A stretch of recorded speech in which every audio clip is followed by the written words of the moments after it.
This is Dead Hook, the latest game from Joyway, makers of Stride and many more VR titles, that looks to blend shooter and roguelike action like never before, thanks to your grapple hooks that lets you whip around the level while hordes of undead aliens try to take you out. This release is June 29th, 2023 for the Quest 1, 2, and Pro headsets for roughly $20 US, and for this review we checked out the game on the Quest 2. Roguelikes are a popular genre when it comes to VR, so let's see if Dead Hook delivers the goods, or if it's just dead on arrival.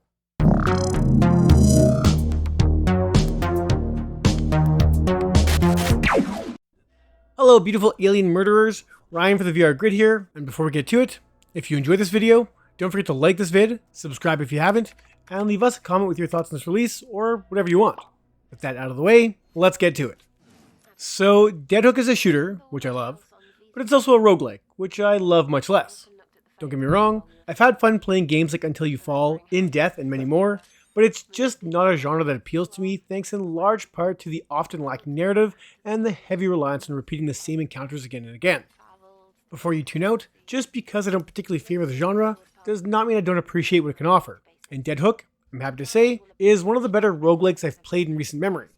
So tell me if you've heard this one before. You play as a former mercenary smuggler thief named Adam Stone, who is part of an expedition to the planet Resurrect, where quite literally all hell is broken loose. Swarms of demonic creatures called Infernal are out to kill you, while you try and uncover the secrets of the planet and where all these monstrosities have come from. If it sounds a little like Doom, it should, as Dead Hook reeks of that series with a few familiar looking enemy types, and the more intense action later titles in that franchise are known for, but in large arenas where the foes can be relentless. As a roguelike, you'll be venturing down to the planet again and again, killing baddies while collecting buffs, weapons, and loot that make each attempt a little easier with specific elements dropped from your foes, allowing for permanent upgrades back on your orbiting ship, the Polygon. It's here where the game opens up with a tutorial covering the basics of movement as well as all your abilities, which are quite extensive. Options for smoother click turning, blinders, and height offsets are also available. Basic movement is slow and limited, though you can run by swinging your arms, with Dead Hook encouraging constant movement lest you be overwhelmed. This is where your dual grapple hooks come in, which allow you to attach to any surface, and with a yank of your arm, pull you in that direction, not unlike the games Jupitergrad or Swarm. And once opponents are stunned, you can grapple into them as well for an instant kill, and get your health back. Guns are stored over either shoulder, and need to be manually reloaded, though this is as simple as either grabbing at the grip on top and pulling it back, or moving that grip with the other weapon, allowing for constant and easy reloads. You also have your Gust power, which creates blasts of air that can stun enemies, remove their shields, or block incoming projectiles, as well as an ultimate ability to create 2 energy swords which can kill most foes in one swipe, though of course, those only last for a very short time. Every kill rewards you with M coins that can be spent or banked for your next run at every 5th stage, and enemies also drop ingredients which can be combined at a lab in the Polygon using 3 different machines to select, alter, and combine by following recipes on a nearby tablet. Those upgrades allow for more health, armor, speed, and so on. All these mechanics work quite well, though I honestly got tired of the lab stuff as the process can be quite tedious when performing multiple upgrades after a deep run. I also rarely use the swords unless I summon them by accident, as I found it much safer to keep my distance from the horde. When you first teleport down to the planet, you'll always spawn in the same room without any weapons, with a nearby storage unit offering up a single gun, typically a pistol. From here you can choose one of 2 doors, typical for every room you conquer, and proceed to survive and kill all the horrors trying to kill you. Each of these doors will be labeled with what awaits you behind them, be it the simple mission of killing everything to move on, killing enemies in a set time or specific order, or waging on your survival with the credits that can be spent at the Sanctuary, where you can purchase buffs and weapons or sell and upgrade the ones you already have. Each room will also state what kind of loot you'll receive, be it a new weapon or buff, giving a little choice as to how you want to go at each run.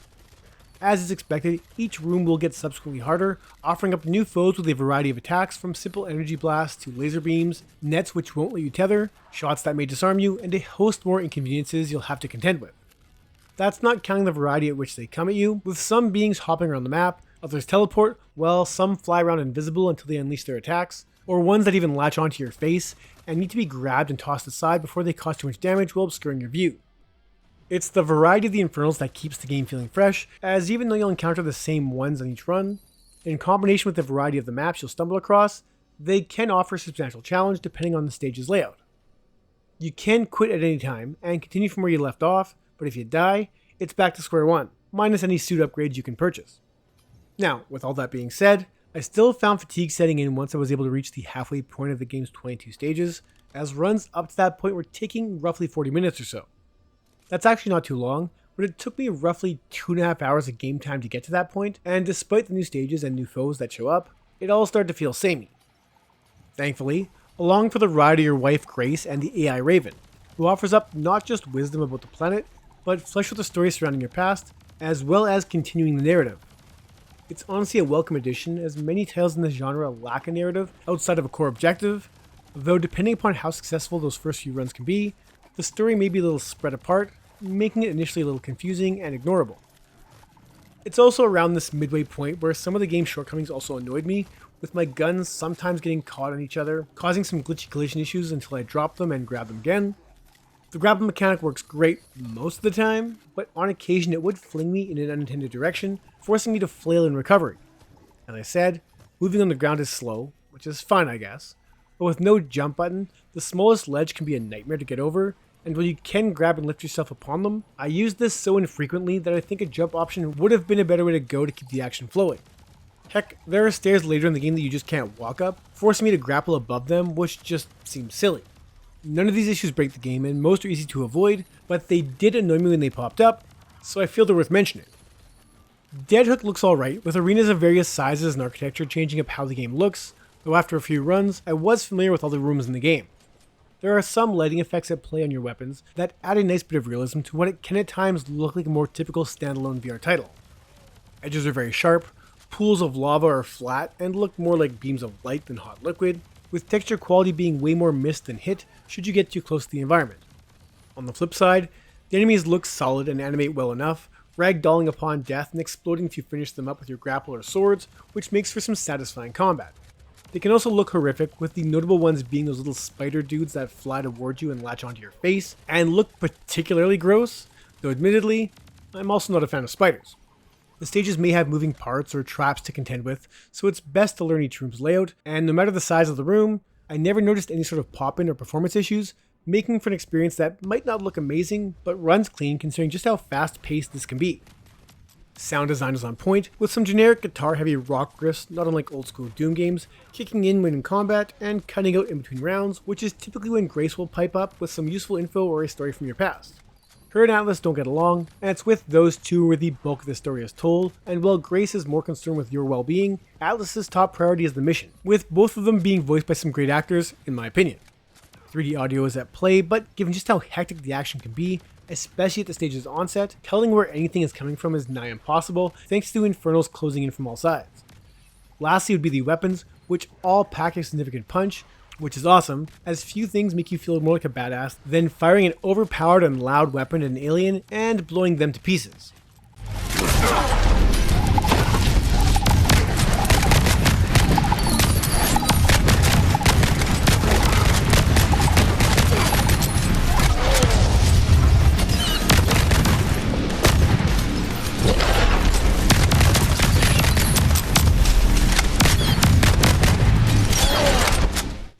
So, when it's all said and done, I enjoyed Dead Hook far more than I expected to despite the roguelike grind.